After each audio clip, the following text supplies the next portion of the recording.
Hey traders, what's going on? Welcome back to another video. So right now we're going to talk about another idea, which is an institutional trading idea, quote unquote smart money idea. And so we're going to go through and explain it and apply it to what we know about support and resistance and everything just like this. And we're going to go look onto these on the charts. And basically we're going to try to locate the liquidity, show you what liquidity means and why liquidity is important in the market and how we can use this to our advantage to basically take better risk to reward trades, so you'll be able to get in on the 127 and the 161 Fibonacci extremes. So this video here is just to identify and show you what liquidity is in the market and how we go about finding liquidity and why liquidity can be used to our advantage. Okay, so basically what we're looking at right here on the chart, here we basically have some support and resistance. We can ignore these two candlesticks right here. We'll get to these in a bit. We have this support and resistance, which price is respecting more or less. Now as price goes up to its first point here, we can see that it forms a support, it forms a resistance, it forms a resistance that turns into support, right? Classic stuff. We'll notice over time as we look at the charts that when price is at these support and resistance areas, this is where a majority of the consolidation happens. And at these point in times, you do have breaks that go through them.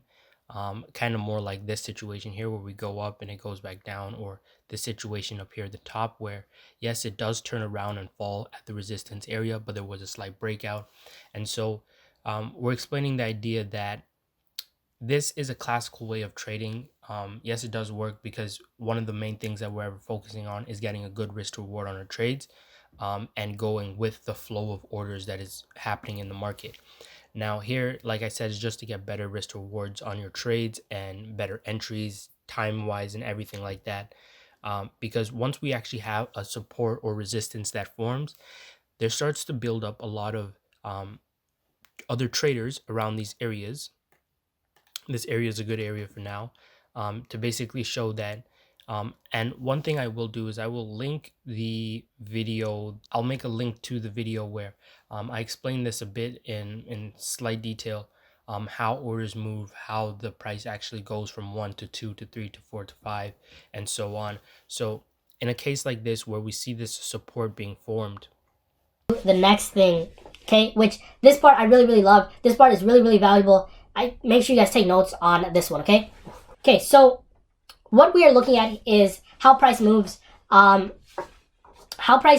basically how price gets from 1 to 2 to 3, okay? Where is a good stable price that we can look at right now? Yeah, okay, we'll use this. Okay, so how does price get from 1 to 2 to 3? So a lot of people already know I don't use fundamental analysis. I just want to say this, that price is never moving because of fundamental analysis. Price is only going to move for one reason, and that's the investors that are in the market. I know there's a lot of traders that don't trade certain sessions because it might be a slow session. Everybody's asleep. Or you might have traders that don't want to trade on holidays because it is slow, even though the market is still open on holidays, okay? You never know who's going to be in the market and who's going to be out of the market, okay? So let me just jump in and show you this real quick, and then we'll hit the chart and show you that way. So let's say you have 10, you have 9, you have 8, you have 11, you have 12, and you have 13, okay? So let's say price is starting out at 10, right? And I posted this recently on my Instagram as well and a few other places. Every time one person buys, another person is also selling. The only way I make money from the market is by taking it from the other side of the spectrum, taking it from the person who basically seen the opposite idea to me, and that's how that goes, okay? So if I'm looking to buy, let's do 0.01. If I'm looking to, or let's just say, I'm looking to buy at $10, okay? The only way I'm going to actually be able to fulfill my buy order is if somebody else on the other side of the world or the other side of my position would thought that $10 is a high price and they're going to sell. So we're going to basically switch, and I'm going to get in my long position. The only way that I'm going to make money is if I have other traders around the world increasing the price, increasing the value of this. More traders coming in, and the dispersal flow is pushing the price up. So let's say there's a lot of traders who say news is going to make this happen. The news can entice people to want to get into a trade or something like that, but ultimately the underlying foundation of why the price is going up is because you have buyers, you have investors like you and me, investors like hedge funds, governments, and everybody contributing to the market. They're the ones who are like, you know what, this is a good buying opportunity, I'm going to enter my position, and then we see price start accumulating. It's accumulating and letting go, accumulating and letting go. So once the price, like let's say, reaches a resistance where price, people aren't seeing that price can be raised anymore. People aren't accepting a higher price because, you know what, it's kind of just unacceptable to continue going higher at this point for whatever reason. Maybe, like I mentioned, maybe people haven't been at this height before, so they're like, you know what, I'm not sure I can go any further. Whatever psychological issue. So the only way I'm going to make money is if I think there are traders at 11 and at 12 who I think these are low prices as well that are going to want to keep buying. And then let's say I choose to get out at 13, right? So I'm going to go from 10 to 13 and I can make my profit. Also, all these traders that got in sell positions, they either lost their positions or they're currently in drawdown, okay? So this doesn't mean that they have to normally get the short end of the stick, but they're trading their trading plan as well. So if let's do this like this as well. Okay. We have support and resistance. If my trading plan says to buy, and the trade normally just goes like this, and I lose the trade, okay? What does this tell me other than there's not another large amount of traders that have the same idea I did, okay? Every trade that, no matter what your trading plan is going to have wins and losses, like no matter what. Just because you have certain traders who, let's just do another one like this. You have certain traders that are going to see trend lines. You have certain traders that are going to see Fibonacci's on there as well. And everybody's not using the same thing. Certain people are using Bollinger Bands. Certain people are just trading naked charts like myself. You have certain people who are doing a whole ton of things you never even heard of, whatever. But the money is going to move where a majority of the traders are putting their money on, okay? So just because I take a losing trade doesn't mean that my plan doesn't work, but it just means that a large amount of the traders didn't have the same trade idea I had as well. And this goes back into how price moves from 10 to 11 to 12. And let's say you take a buy. This is the same idea as taking a buy at a 10, price going to 11, and maybe sellers start actually coming into the market and move the price back down to 10 to 9 to 8 to 7 to 6, and price falls. Okay, but it's the investors moving the price. Only the investors can change the price based on their inputs. This is why I also say, if you're not trading, you're not actually making a vote into the market, okay? You need to be making a vote into the market for you to have some impact on where the price is actually going, okay? It's always supply and demand and having a certain flow, okay, to the market. So the next thing here, make sure you guys take notes on this. This is really, really important. Price moves for no other reason. Price isn't moving because the moving average said it would. Price isn't moving because I said it would. Price ultimately moves because this is where a large amount of the money is going.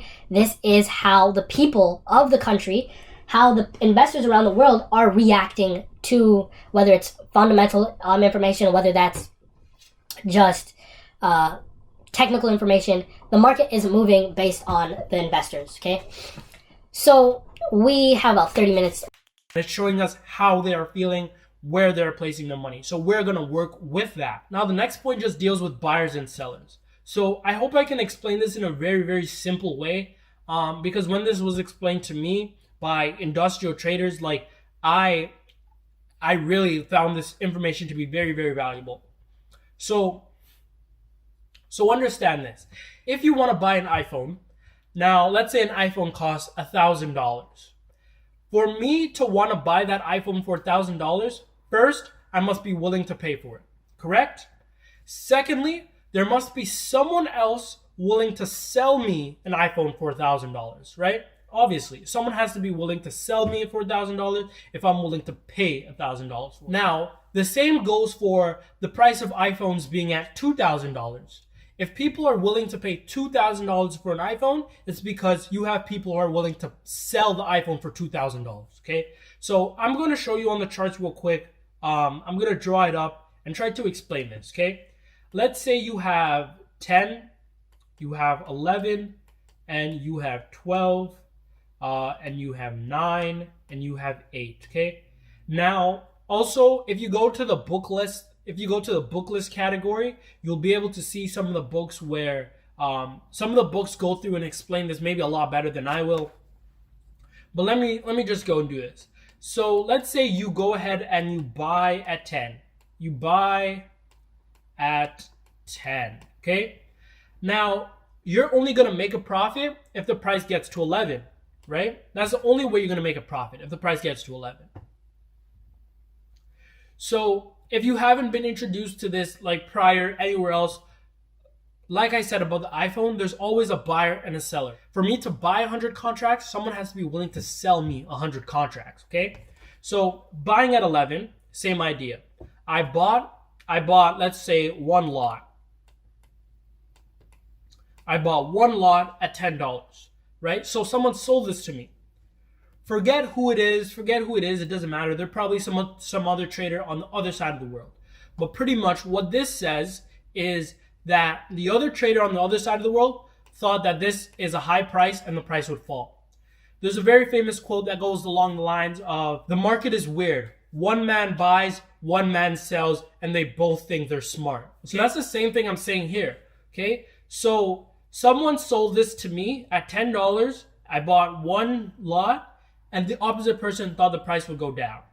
So the only way I'm going to make money is if I believe that there are other traders that think 12 and 11 are a high price as well. Traders that are going to be willing to sell at these prices. Why do I have to think they're going to sell at this price? Because that's the only way other people are going to try and buy at this price, okay? So for price to get from 10 to 11, there must be people buying that are increasing the price, and there must be other people selling thinking that that's a high price. For the price to now get to 12, same thing goes. There must be more buyers getting into the market, which increases the price, right? If you have one person buying an iPhone for $1,000, okay, whatever. Now, if you have another 1,000 people trying to buy that same iPhone, the price of the iPhone is going to increase. Supply and demand, okay? Supply and demand. If you want this lighter, I might say it's $1. Now, if 1,000 other people want this lighter, how am I going to find out who really and truly wants this lighter? I'll increase the price of it. It's like an auction. That's the way the market works. It's like an auction. Okay, so sellers have to be at the market, and obviously the sellers that were in here, the sellers that are here, these guys are in drawdown or they just lost their money, okay? When I make money, I take my money from losing traders. That's how that goes. When you make money, you take it from the other side of the spectrum. So that's another reason why I'm able to read the candlestick so easily, because I can see as price increase, it tells me nothing but buyers are coming into the market. People are feeling good. People think that this price will increase. And same thing for the opposite side. If price is falling, this tells me that people don't think this is worth buying. People are selling it. People don't want it. And it's garbage, right? If price is 1 tick smaller this time, 3 ticks smaller the next time, 5 ticks smaller the next time, that's just showing me more sellers are coming into the market. Plain, blank, and simple. Okay, now remember this, and this transitions into technical analysis, okay? Okay, now this might not be too relevant, but I thought it was really interesting, and it just goes to show you that like people really believe different things, and At times what we have is a lot of buyers. How can I draw this in? We have a lot of buyers stacking up along this area, right? Because they're expecting the price to be supported and continue up in its ranging trend. Now, while this is not wrong, price in this case, the way it's been marked up, did go off into that direction. But another thing that we have is we have a bunch of sellers waiting down here. So if price were to break through, price would go down to the bottom. Okay, so what happens a lot in price where more like this situation up here is price will actually go ahead and push downwards, right? Or there's many formations that price can make. Price can go down, push up, trap in a lot of buyers in the situation, push back down, activate the selling positions, and then go back long. And in this case, this will be one of our Fibonacci um, trends that we're looking for. We can look to take this trade once there's been a buyer's or a seller's trap. In this case, like a seller's trap. What we have going on here is that we have this resistance that's being respected, and traders think it's going to be rejected. You have a lot of traders that might sell too early or get in too late, right? And then you have the breakout that happens that triggers a lot of buying in the market. And so what's happening is the major institutions, the banks, the smart money idea, they're the ones that push price up here just to take everybody's money before making a large push back to the upside or back to the downside as it basically covers. So as we go on with the moving forward video, we're going to touch on basically how all of these waves, all of these pushes, these legs that the market makes, somewhat representative of the potential moves that it can make later on.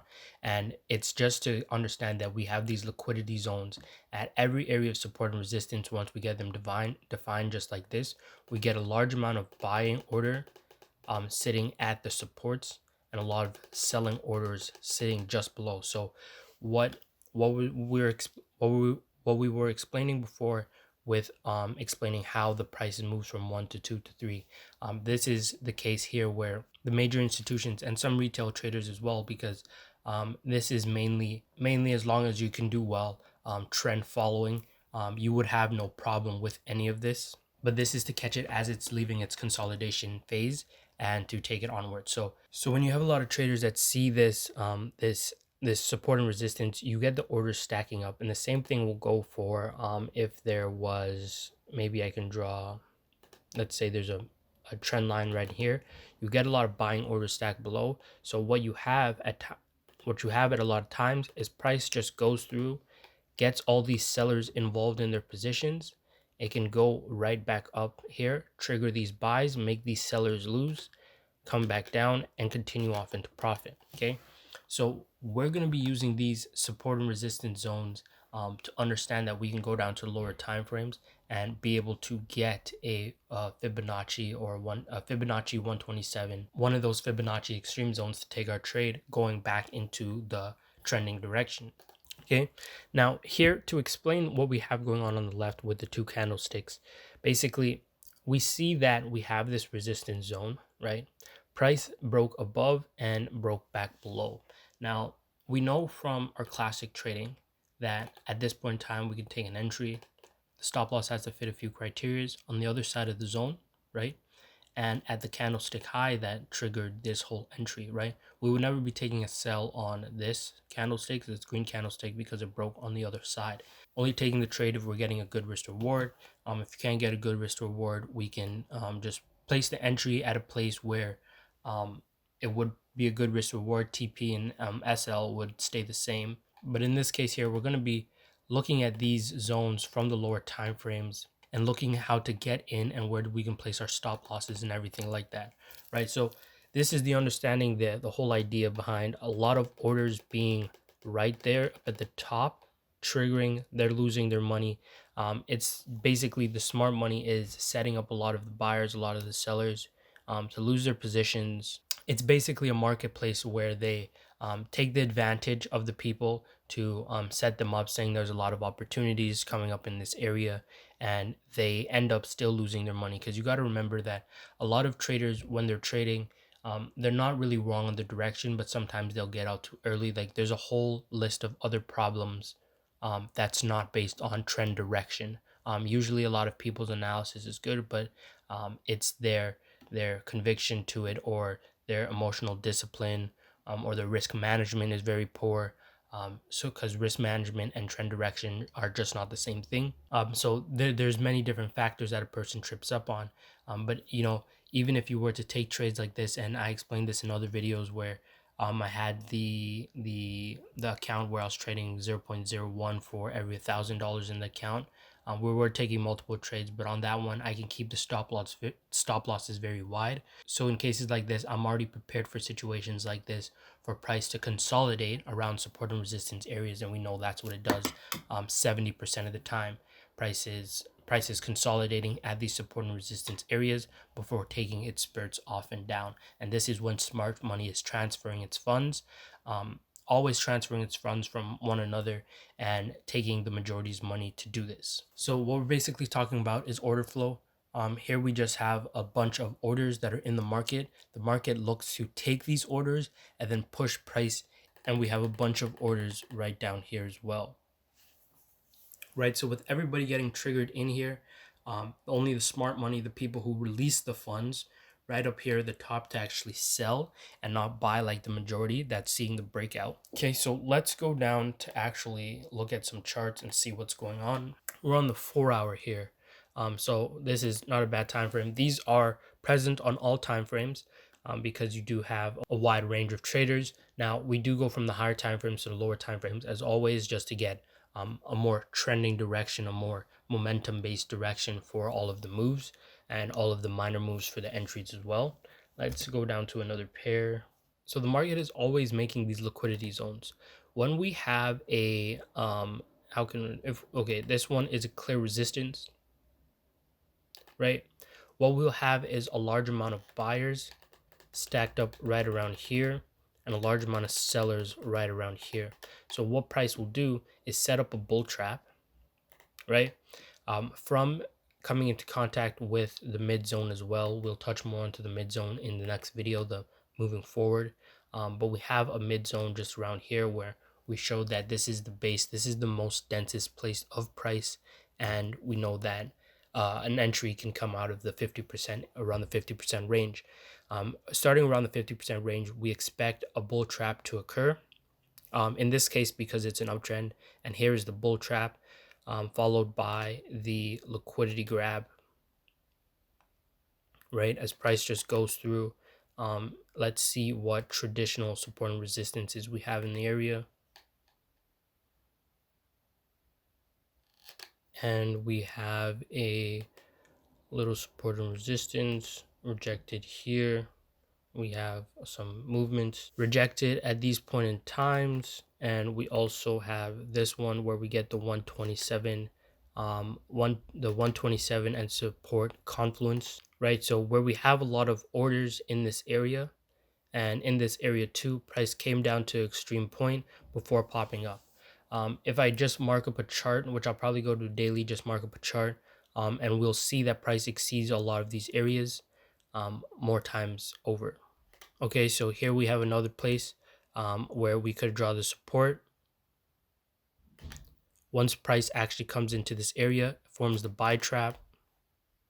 Let's just zoom in a little better. After its first interaction, forms a buy trap.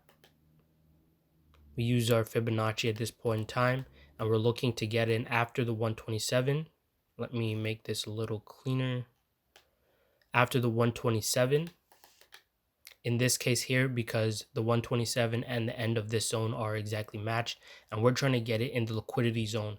And we know just by looking at this that we have sell orders here and we have buy orders here. Okay, so buy orders that got in here on the first bull trap, they got stopped out with their average supports, right? Their average stop losses right in this area. Same thing with these sellers that got into early. You don't want to miss that sell, and price comes right back up to the top, clearing their their stop losses that's on the other side of the zone as well. And especially a lot of them that don't want to lose and just continue losing money, their entire balance, as price goes back up. Now, we'll always be able to use our Fibonacci to find many different zones. This is one thing that we got to be aware of, because these patterns, maybe patterns aren't the best words to call them, but these waves are present on many time frames. These waves are very fractal in nature and present on many time frames. You can use these support and resistance in the 127, but still we want an entry on the other side of this zone here, right? So you could take a trade anywhere there, and as we looked in the previous video, we would look to use this time frame and go down to a lower time frame of your desired choice and look for an entry just similar to this, going to the in the trend of going in the direction of the trend. Here we have another representation where we have this high here where price goes slightly above, right?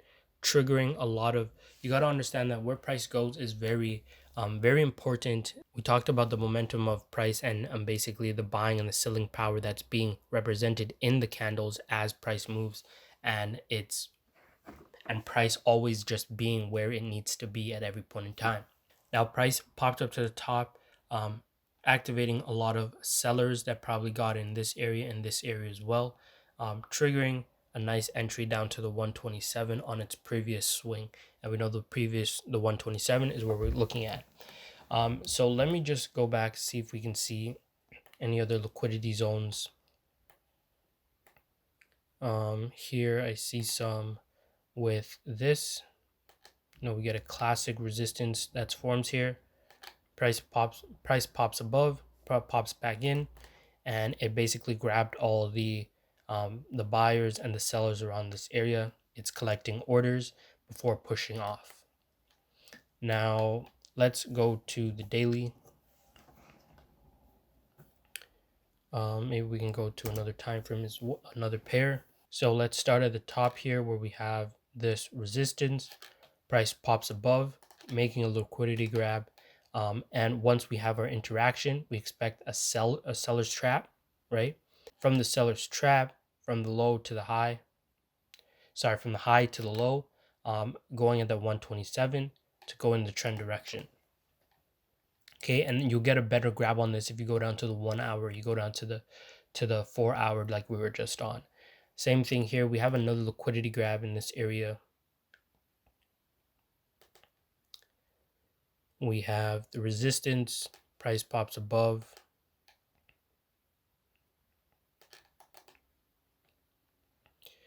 From we get our first interaction, this is the creation of the zone. So this just tells us that there's a zone here. The way that we would normally trade this, we would put an entry at the sell. We would put an entry at the red candle and stop loss other side of the zone and TP 1 to 3 and all of that. Now for this, as we see from our first interaction, we'll then look at our second interaction with the market. Our first interaction. The first one's creation, second one's interaction. We would measure this with the Fibonacci and see that it comes up into a liquidity zone of this area here. For this area here, it acts as a normal resistance. This one here, it just collects all of its orders, its traders that were right there. There's liquidity on both sides of the market.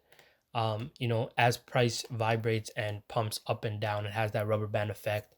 It'll go 2 times higher, fall 1 time, goes 2 times higher, falls 1 time, and that's how it represents its uptrend. Now, there's all these liquidity grabs, when price makes those wicks out of range. So I'm basically just going to see if there's any more liquidity areas that I can find to give you a good representation of this. So here's one where we just get a sharp move down to the downside. Now what price is doing is basically shaking out a lot of the buyers and the sellers in the areas, taking their money before continuing on. Basically always producing attractive scenarios for traders to want to get in at its consolidation areas, because a lot of patterns form in these consolidation areas. When a market is trending, it's one pattern is very clear, that it's making higher highs or it's just only going up, like Bitcoin, right? Now, when price goes towards its consolidation, that's when it starts to form its triangles and every pattern that a trader knows. One thing that we talk about is that there's still a losing percentage to everything. Some losses are just part of doing business. And as we've seen with the liquidity grabs, there's no wick respect of the actual zones. There's more of a candlestick respect. And by that, let me just go to another one here. Okay, I think this one here is more of a IC2. So we have this area here, right, where price doesn't keep this place respected with the wick or the body of the candle. It just actually goes through before it pushes out. before it pushes back downwards, and that's the liquidity grab. You have a lot of sellers here, you have a lot of buyers here, and they both lose in the situation. The only ones that would have really stayed in are the sellers that were really low risk, or the sellers that got back in, the sellers that seen this on the lower time frame, or the sellers that just didn't have a stop loss or anything like that, and they got that trade to go in their direction. Now we also have this area here, and this is more of the wick liquidity grab, as I was talking about, and you'll be able to pinpoint this on the lower time frame from the interaction, the bull trap, and the wick down to take an entry to go off into its next liquidity area. As it formed right here, consolidating with price. Price is building up a lot of orders there. Price is on top. Orders on top, orders on the bottom, before grabbing all of them and pushing back down to the downside. Okay, so at this point in time, we're having a liquidity grab here with this. So we're looking to at least push back down to this area. There can be more market structure that forms in here that makes more liquidity before price wants to grab that and continue to the upside, where the majority of the market structure is leading to now. Especially if we go into the weekly, prices easing off of this uptrend that it's been on. But we can use this. We can use the Fibonacci as well to track its previous leg and understand that we have a liquidity zone right around here as well. Okay, we have this support, and we also have this in this area. Okay, so it wouldn't be too strange to see price wick down to this area before wanting to push up, and it actually also has a support from some structure, previous hiccup in the market, to want to look to go forward. Okay, so this is basically just explaining liquidity in the market, understanding that there's orders right above and there's orders right below. Here we have a resistance area. This is the highest that price went, and as price came back up to this area, the big institutions and everyone pushed price just a little bit higher, takes all their money, activates some new orders. So as price goes back down, and we'll get really good entries on this from the lower time frame. Maybe I can go down. Let's go down to the 4 hour real quick. Right, so we get a double top formations here, giving two possible setups, where you will be able to basically, if you miss the first one, you have another retest of the same area. Going down to the 1 hour, we actually get the 127, and like I said, these appear on all time frames. It's not going to be on every time frame at the same exact time, but we have a 127 rejection back to the same area to take the trade back to the downside, and this was seen from the daily time frame, broken down to the 1 hour to use its structure to plot this area. And in a case like this, if we were to just drop this on, stop loss, wick high, just about 10 pips, let's just make it, or you can keep it at the minimum of 30, but you're aiming for risk 1 to gain 3. That's still something that needs to be in your favor. Risk 1 to gain 3 at a minimum. So that's just explaining liquidity and understanding that there's orders above and below, and we're looking to use these to advantage to take our areas in the liquidity zones and not just at their support and resistance, so we can get a better risk to reward on our trades. We can make these as pending orders, so we can set these trades up and go about our day, and be able to come back. And we know we're taking minimal risk, we're taking small risks, risk to rewards on our favor, and you're still just taking a low risk lot size. We're going to touch a little bit more on how we're going to go forward using the liquidity, the Fibonacci 127, just like this, how we're going to actually look to take trades using these. We'll catch up more on how we're going to go about using this in the moving forward.